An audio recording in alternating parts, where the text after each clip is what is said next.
Song ఎలా అనిపించింది? అంటే కొంచెం డిఫరెంట్‌గా అనిపించిందా? లేకపోతే కష్టం ఎక్కువ పడ్డారా? ఎలా అనిపిస్తుంది అంటే సక్సెస్‌ని? కష్టం ఏమి ఎక్కువ పడలేదు. హ్మ్. యాజ్ యూజువల్ మార్నింగ్ స్టార్ట్ అవ్వడం, ఈవినింగ్ ప్యాకప్ అవ్వడం. కాకపోతే కొంచెం అన్ని సాంగ్స్‌లో కన్నా ఇందులో మాస్టర్‌తో కొంచెం తిట్లు పడ్డా. డాన్స్ చేయలేక. ఏ సాంగ్‌లో కూడా డాన్స్ విషయంలో మాస్టర్‌తో నేను తిట్లు పడలేదు. కాకపోతే కొంచెం ఇందులో master irritate Avvaru, Shekhar warriors గారు. ఏంటి పూజ కొంచెం ఫ్యాట్ అవ్వావు, నువ్వు చేయలేకపోతున్నావు ఇంత ముందులాగా అని అవ్వారు. అండ్ షూట్ జరిగేటప్పుడు కూడా సమ్ డిస్కరేజ్మెంట్ అనేది ఉంది. నువ్వు కాకుండా ఈ పాట ఇంకో అంటే మాస్టర్ కాదు, మాస్టర్ గురించి చెప్పట్లేదు నేను. కొంచెం డిస్కరేజ్మెంట్ అనేది చేశారు మార్నింగ్ నుంచి ఈవినింగ్ వరకు. అవసరం ఉన్నోళ్ళు లేనోళ్ళు ప్రతి ఒక్కరు నీకు డ్యాన్స్ రావట్లేదనో, లేకపోతే ఈ పాట ఇంకొక అమ్మాయి చేయాల్సింది నీకు వచ్చింది, ఆ అమ్మాయి చేసి ఉంటే అట్లుండేది ఇట్లుండేది అని చెప్పిండ్రు. సో అట్లా జరిగింది షూట్ డే అంతా. అంటే అవన్నీ తలుచుకుంటుంటే అవన్నీ రిమెంబర్ అంటే అవన్నీ గుర్తొస్తుంటే ఏమనిపిస్తుంది ఇప్పుడు? ప్రొడ్యూసర్కి ఆ టైంలో నా పర్ఫార్మెన్స్ నచ్చలేదేమో మేబీ. సో ఆయన డౌన్ అవ్విండ్రు. ప్లస్ వీళ్ళు నాతో ఇట్లా ఈ అమ్మాయి నువ్వు కాపోయి ఉంటే ఇంకొక అమ్మాయి ఉండి ఉంటే ఇందులో అని కొంతమంది నేమ్స్ చెప్పి వాళ్ళు డౌన్ చేశారు. దట్ ప్రొడ్యూసర్ కూడా ఫీల్ అయ్యి వెళ్ళిపోయారు. కాకపోతే నేను ప్రొడ్యూసర్ గారికి ఒకటే చెప్పా, బాలు గారు ఫుల్ సాంగ్ వచ్చాక చూడండి, ఇప్పుడు ఏమీ మాట్లాడకండి. ఇప్పుడు ఎంత మాట్లాడినా కానీ తర్వాత బాధపడాల్సిందే. సో ఫుల్ సాంగ్లో చూడండి, వచ్చాక చూడండి అని చెప్పా. సాంగ్ రిలీజ్ అయ్యాక ఆ సక్సెస్ జరిగే కొద్దీ బాలు గారు లైక్ ప్రొడ్యూసర్ ఫోన్ చేసి చెప్పారు, పూజాను షూట్ డే రోజు చెప్పిన మాట నాకు ఇంకా గుర్తుంది, చాలా బాగా చేసావు, సారీ ఫర్ దాట్ అని చెప్పారు. అంటే దీన్ని బట్టి మీకు ఏం అర్థమైంది? దీన్ని బట్టి నాకు ఏమర్థమైందంటే లైక్ మనం వెళ్తూ ఉంటే ఎన్నో డిస్కరేజ్మెంట్స్ అనేవి వస్తూ ఉంటాయి. మనం వాటిని కేర్ చేసి డౌన్ అయిపోతే డౌన్ అయినట్టే ఉంటుంది. ఆ రోజు నేను కనుక డౌన్ అయి ఉంటే ఇవాళ మీ అందరి ముందు నేను ఉండేదాన్ని కాదు. డౌన్ అవ్వలేదు కాబట్టి ఇంకా పోనీ లైట్, నేను వాళ్ళనే కాదు ఎవరైనా పక్కన జరిమని అంటాను కానీ నేను అస్సలు మైండ్కి తీసుకున్నాను. పోనీ లైట్ లైట్ లైట్ లైట్ మొత్తం ఇదే ఉంటాను.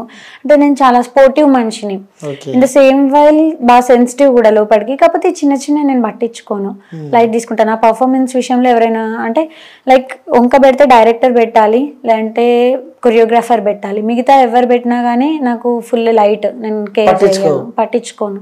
ఎందుకంటే వాళ్ళ పర్ఫార్మెన్స్ ని జడ్జ్ చేయాల్సింది అండ్ ఆడియన్స్, వీళ్ళని తప్ప నేను మిగతా వాళ్ళని పట్టించుకోను. ఓకే, సో ఎవరిని పట్టించుకోకుండా అన్న మాటలన్నీ మనసులో పెట్టుకొని ఫుల్ సాంగ్ వచ్చాక చూద్దామని చెప్పి ప్రజెంట్ సక్సెస్ అయితే ఎంజాయ్ చేస్తున్నారు. అవును. ఓకే, మీరు బ్యాంక్ లో ఏమైనా పని చేస్తారా? ఎందుకండి? లేదు, నేను డిగ్రీ ఫస్ట్ ఇయర్. మిమ్మల్ని చూస్తూ ఉంటే ఇంట్రెస్ట్ పెరుగుతుంది నాకు. నిజంగా అట్లా అని చెప్పి అడిగాను. అవునా? లేదు, ఇప్పుడేం వర్క్ చేయట్లే, తర్వాత చేస్తానేమో. ఓకే, సో ఏం చదువుతున్నారు? Degree first year. నిజం చెప్పండి. అవునండి, డిగ్రీ ఫస్ట్ ఇయర్. నిజంగా చెప్పండి అండి, డిగ్రీ ఫస్ట్ ఇయర్ చదువుతున్నా? నిజం. ఇప్పుడు జాయిన్ అవ్వాను నేను, ఇంకా కాలేజ్ ఫస్ట్ ఇయర్ జాయిన్ అయ్యారు. అంటే నేను ఎక్కడ కూడా నా స్టడీని ఆపలేదు, కంటిన్యూ చేస్తూనే వచ్చాను. ఈ ఇయర్ నా ఇంటర్ కంప్లీట్ అయింది, డిగ్రీలో జాయిన్ అవ్వా. ఓకే, సో అంటే చిన్న వయసులోనే ఇంత ఫేమ్ సంపాదించుకున్నావు, ఇన్స్టాలో బీభత్సంగా ఫాలోవర్స్ వచ్చారు. సో ఎలా అంటే ఇంకా అంతే, హార్డ్ వర్క్ ఏదైనా తెచ్చిపెట్టుద్ది. ఓకే, అంటే ఈ ఫోక్ ఇండస్ట్రీలో అంటే నేను ముఖ్యంగా కొన్ని విన్నా అనమాట. సో ఫోక్ ఇండస్ట్రీలో కమిట్మెంట్స్ బాగా నడుస్తాయి. లేదు, నిజం చెప్పాలి. నిజమే చెప్తున్నా. నేను 1.5 year బ్యాక్ వచ్చాను. అప్పటి నుంచి ఇప్పటి వరకు ప్రొడ్యూసర్స్తో నాకు ట్రీటింగ్ బాగానే ఉంది. డైరెక్టర్స్ కానీ కొరియోగ్రాఫర్స్ ప్రతి ఒక్కరితో జర్నీ బాగుంది. ఈవెన్ చాలా జోవియల్గా ఉంటుంది. నేను లైక్ లాస్ట్ టైం ఇంటర్వ్యూలో అదే చెప్పా, ఇప్పుడు అదే చెప్తున్నాను. నా సొంత ఇంటికి వచ్చినట్టు, అంటే సొంత ఊరికి వచ్చినట్టు ఫీల్ అవుతా.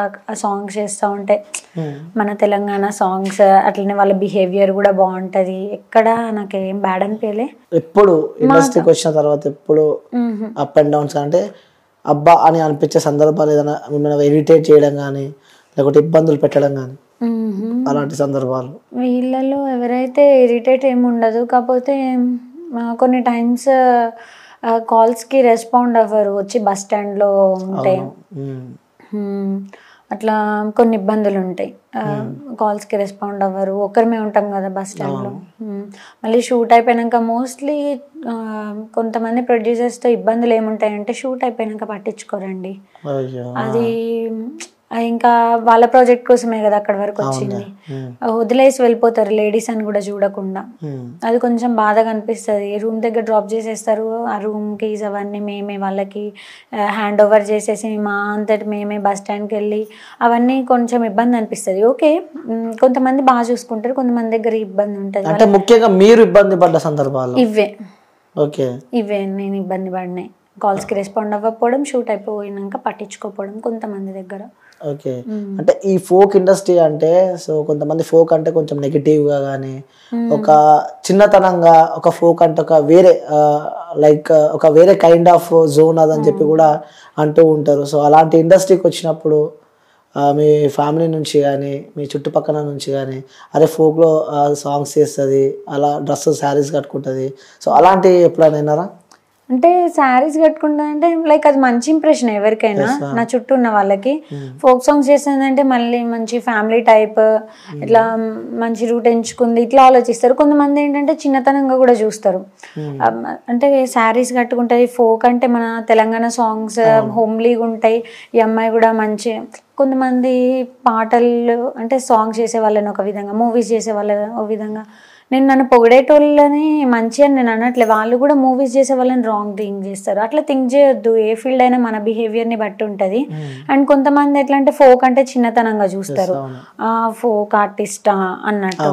నేను అస్సలు బేర్ చేయను. నేను దాన్ని ఇప్పుడు నేను ఏదైనా ఆఫీస్కి వెళ్ళినా, ఏదైనా మూవీ ఆఫీస్ కొంచెం పెద్ద తరహాకి వెళ్ళినా కానీ నా ముందు సరే నేను వెళ్ళాక నా గురించి చిన్నతనం చేసి మాట్లాడుకొని ఎట్లా చేసి మాట్లాడుకొని, నేను చేసేది ఇప్పుడు ఫోక్ కాబట్టి నేను చాలా దానికి రెస్పెక్ట్ ఇస్తాను. నా ముందు దాన్ని ఎవరైనా చిన్నతనంగా మాట్లాడితే ఫోక్ గురించి నేను అస్సలు టాలరేట్ చేయను. వాళ్ళు ఇక ఎంతటి మనుషులైనా కానీ వాళ్ళతో నాకు తర్వాత యూజ్ ఉండని యూజ్ ఉండకపోని ఆ నిమిషం అయితే నా నోటుకొచ్చింది అనేసి వస్తాను.